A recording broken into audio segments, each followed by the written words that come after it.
Okay, good morning, or should I say Guten Tag, from Persuasion. As usual, I'll give you the date, and Donald will give you a date. What date is it today? That's a good question. Isn't it? I think it's the 28th. 28th of March. 28th. I should know that because it was my son's birthday yesterday. I'll tell you something, we'll get it right. Thing is that the year is 2015. Exactly. And today, for you, the audience, we have the German scene in piping, seen from Switzerland, because where are we? We're in Zurich. Zurich, more or less, or a suburb of Zurich. Yes. And we're here from McCallum's roadshow, and we've just taken the opportunity of speaking to Donald McPhee. Donald, just tell us who you are and how it all came about. You were in the army in 1982 and started this venture up. That's right, yes. So, but originally you're from Scotland, of course. Aye, yes. I was born in Oban. Uh-huh. Brought up in Bridge of Weir, and I joined the army at quite a young age, and made my way to Germany, where I met my wife and decided to stay on. And that was 1982. Uh-huh. I moved to Germany and I left the forces in 1985. So what division of the army were you in? I was actually military police. Uh-huh, okay. So, and you were several years here? Yes, I think it was Germany was my first posting, so 1982 to 1985. So I was 3 years in Germany. What cities in Germany were you in? I was in Osnabrück. Uh-huh, yeah. North Germany. Okay. And did you move from there at all? Well, no, I mean, after I left the army, I moved to Heidelberg, south-west Germany. Uh-huh. Just. And that is near Frankfurt? South of Frankfurt, between Frankfurt and Stuttgart. Right, okay, just so the people can get a hang on it's a nice area. the it's map. And you say the wineries, no less. Right, yes. We actually live in the vineyard, so we're in a fortunate area of Germany. Mm-hmm. We get the nice weather. Yeah. That's fantastic. You were saying this morning, you don't get much rain at all. No, it's strange. I think it's just the pocket of Germany we live in. That's why there's a lot of vineyards in that area. We get sufficient rain, obviously, but nothing like you would get back home. No, my wife's saying that today is lashing rain in the southwest of, and I said, well, it's just like what it was in Paris 2 or 3 weeks ago. Fantastic weather here, you know, so that's great. The piping now, how did the piping come about originally? Well, I mean, I did a bit of practice chanter at school. I was in the Boys Brigade, but I never really at that time got onto the pipes, just on the practice chanter. And it wasn't until when I left the army in 1985, when I took up employment in Heidelberg, that I met a guy called Joe Lewis. Joe Lewis from Blair Gowrie, who was a piper at the time. So he, took me on and picked up again on the pipes, left it again, and didn't really get started until about 16, 17 years ago. So off and on over the years. So I'm not a great piper. No, but the point of this interview is that you've got a handle on the German scene, bagpiping, which for many other people in other areas of the world have got no conception of the drive that is towards good piping in Germany. Can you tell us about the various piping schools that you know about? Oh, I mean, there are several. They're shooting up all over the place now, which is good. Going back 20 years ago, it was completely different. People had difficulty finding tuition. Now we have several schools. In fact, just close to where we are based in Mulhausen, near Heidelberg, Andreas Hamsch set up a school. And in our region, I think there are 2 or 3 schools, Andreas Hamsch, Benedikt Groh, and a couple of others, in our area alone, but they're all over, in Berlin, Hamburg, Munich, shooting up all over the place. But it's not just Germany. I mean, we're mainland Europe. And, so you're Switzerland, Switzerland, in actual fact, is booming as such. Somebody told me 34 pipe bands in Switzerland. That's highly possible. Yes, I heard that last night. I mean, I mean, it's always a question of the size of the band. There's I think in Germany about 160 pipe bands in Germany alone. Right. And then we have Switzerland and Austria. Those are the German-spoken countries. And do you serve Austria as well? Oh yes, yeah. And is that quite a burgeoning scene also? It is. It's quite a new scene. It's growing as well. Not quite as big as Switzerland, but where are they based in Austria? Is it Innsbruck? Vienna, primarily Vienna. Is sort of the area, but other areas as well. You know, I mean, there's pipe bands, smaller pipe bands forming all over. Right. All over Europe, in fact. And have you got anything to do with the various piping schools, the National Piping Centre, for instance? They no, I see. What you know, with Kilts and More, initially we started offering tuition, workshops, etc. What I found though over the years is that there are more and more offers available, you know, through various schools, tuition. So we tend now to concentrate on supplies, you know, our shop, on what we do best, basically. Aye, so you're on the fringe there, That's supplying right. the people, We but also support, providing the that's facilities. Right. Exactly, yeah, exactly. But we don't actually offer very few in the way of workshops. And if we do offer workshops, then it's more product oriented, like reed making and that kind of thing. But we've I think over the last couple of years now, we've actually taken a back seat role, you know. But you've got Willie McCallum this week, for instance. That's right. But what does Willie do for you? Well, Willie he's a good friend, first of all. Yeah, I've known Willie for many years, and Willie offers tuition, but in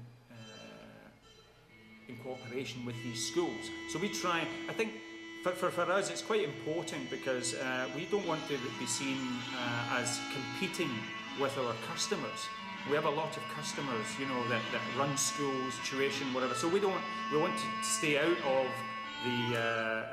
the tuition area and let other people do that. So Willie, he actually, you know, collaborates with various schools. Andreas Hamsch here, the Dubendorf Schule, you know, here in this region. And so yeah, Willie, and also my own pipe band. I play with the Heidelberg pipe band. Willie has always, you know, over the past 10, 15 years supported the band, actually played with the band at the Worlds. So, and he's a regular visitor. But you also played back with a pipe band in Scotland, haven't you?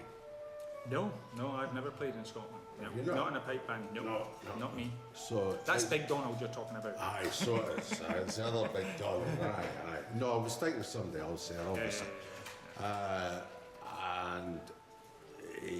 That's great. So you've got pipes here for sale, and you've got your own Kilts and More banners, and of course McCallum bagpipes are here, and but you sell other folks' products as well. Oh yeah, I mean, but we've had a fantastic relationship with McCallum for over 15 years. You know, we've helped grow the markets here on mainland Europe, not just the German-spoken country. We actually do a lot of business in France and the Netherlands. So on mainland Europe, we do a lot of business. And you're not far from Netherlands either. Oh, no. And you do quite a bit of business there also. Oh yeah. Scandinavia as well. I think we're probably the number one choice of supplier for the mainland Europe.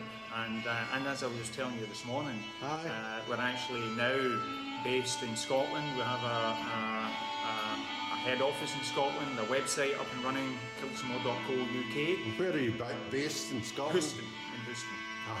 Renfrewshire. That's right. Yeah. And we're slowly building up stock there, so we're not quite there yet, but the logistics are there. It's a bit like Amazon, you know, if you order something from Amazon today, it may come from Portugal, it may come from Ireland. Or China, or wherever. Exactly, as long as it's there on time, the customer doesn't really... I'm not interested. You know? So that's the kind of, that's the approach we're taking to it. And we'll grow it's an internet-based thing, yes.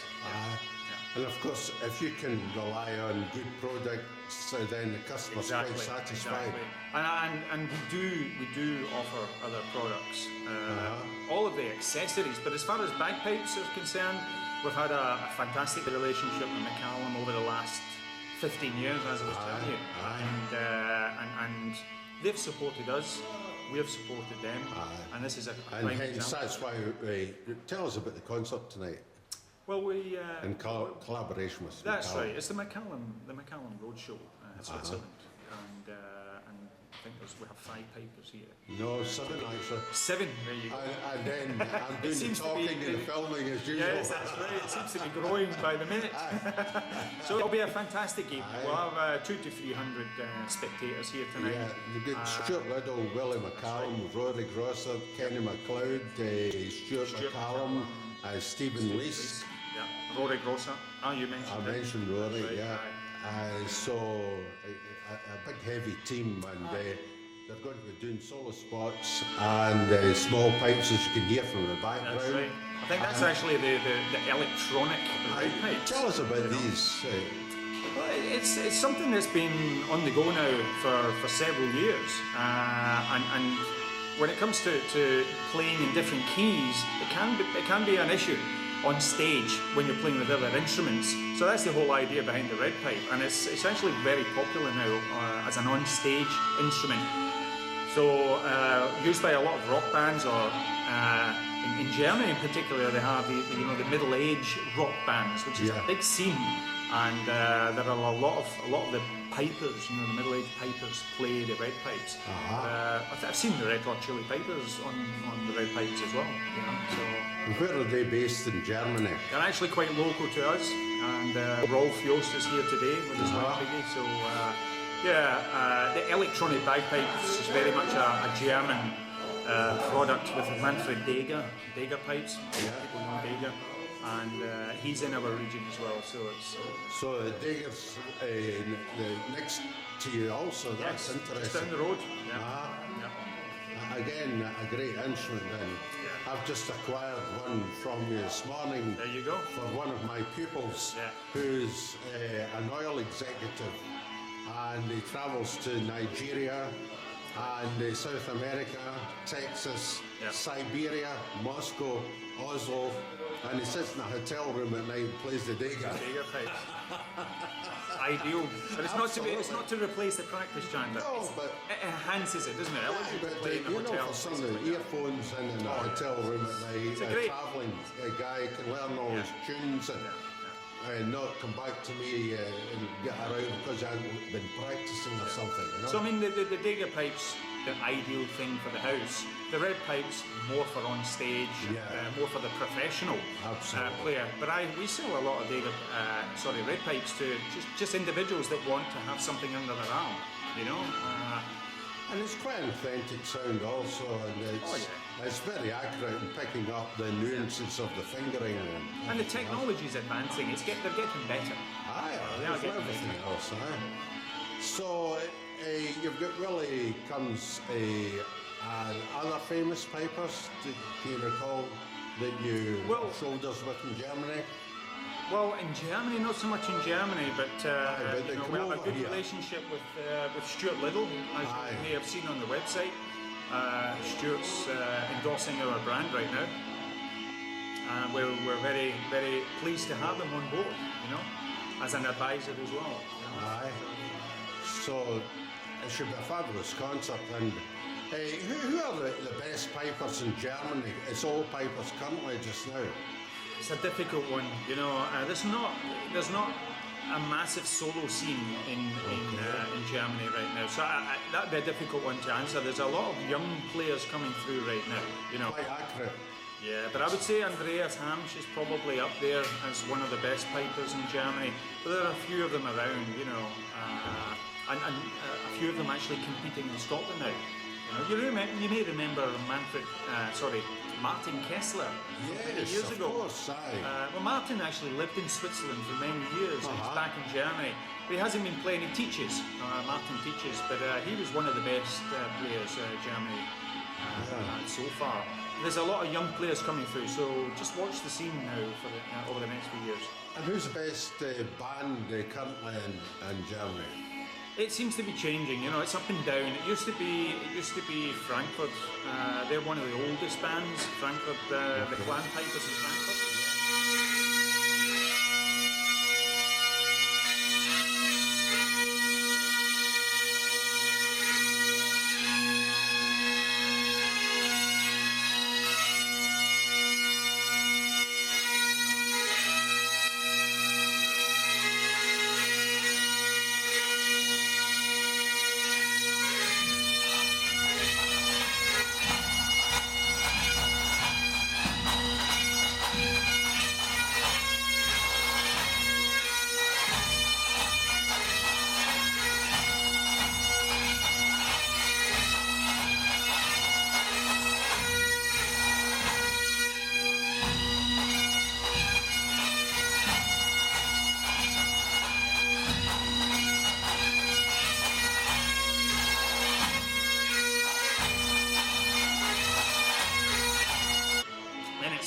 Hamburg.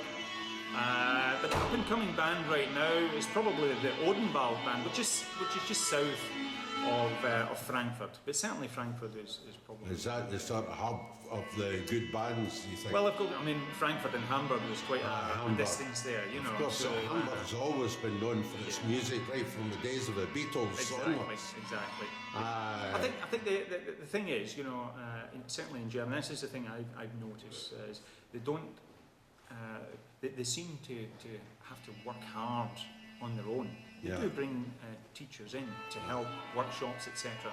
But we don't actually have the calibre of pipe majors in Germany that you have. That can bring on bands. Exactly. If you had a few of the top pipe majors move to Germany, live in Germany, I think the scene would pick up, or the band would pick up really, really fast. Because we don't have that. Very dedicated, but they just need direction. Well, that's it. It's the direction, an ongoing direction. Someone permanent. That's what happened in Hamburg. You know, they had Brian Brotherton was there. You know, from Royal Scots Brewing Guards. He was pipe major there for a few years when he was stationed up there, and that took the band up to grade 3. No bother. He left. You know, again, the band struggled a little bit. You're talking about grades. What grade would you put the clan pipers in? Grade 3. 3, aye. Grade 3. We don't have a grade 2 band in Germany yet. Not at the moment. Not at the moment. It'll come though. It will come. It will take time, but again, but there are other countries like Belgium, for instance, seem to be doing very well. You know, with the Antwerpen pipe band, they'll be a band to watch out for. What do we do about the guys at the back end, the drumming? Who looks after that? Again, it's a struggle, you know. It always is a struggle, you know, and they rely on external tuition, people coming in on a workshop basis. So it's difficult keeping up that. Well, it's the same problem, It's the same thing, you know. You mentioned Scandinavia just a short time ago. Tell us more about that. I was across Malmo in September and piping, and I know that there is a great interest in piping over in Sweden and Copenhagen. Sweden's quite a small scene, I would think, you know, but Denmark is certainly has a strong piping scene. Traditionally, you know, the bands. I think the bands have been there for about 40 years now, 40, 50 years. I remember when I was in the city of Glasgow Police Pipe Band in the 60s, the band used to regularly visit Denmark and play. There you go. So, you know, so they're no strangers to the great Highland bagpipe. That's right. And Norway, do you know anything about Norway? Norway, occasionally we have some, but it's not just, a big is it getting a wee bit far out for That's you? That's right. I don't know of any pipe bands as such, but there's a lot of solo pipers. It's a bit similar in Sweden, I would think. Right. But there is a band, I think a small band in Stockholm now. So it's a growing scene. It's not quite as It's busy. amazing, isn't it? Oh, it's fantastic. Where did it all come from? It's fantastic. Must be you that started this, Donald. Hopefully. Well, we just make it easier for the people to access the products. You know, I mean, going back 20 years ago, it wasn't that easy. If you wanted a practice chanter or any piping accessories, you waited weeks sometimes. I know. You know, you sent cash to your dealer in Scotland and hoped that you would receive your goods at some point. You didn't know what kind of quality we'd get. That's it. Today it's completely different. In other words, you order today, it's sent out tomorrow. Great stuff. Unless it has to be made, a measure item. But accessories, pipes, you know, we stock anywhere between 30 and 40 sets of pipes at any one time, you know, so people receive their goods like that, you know, and I think that's helped grow the scene. It's made it easier for the scene to grow, I would say. Donald, thanks very much from Piper's Persuasion. It's been a short but a very strong interview, and I'm quite sure it's cast quite a bit of light on the scene in the continent for people all over the world that watch this Piper's Persuasion. Thanks very much for your time. Thank you, Alan.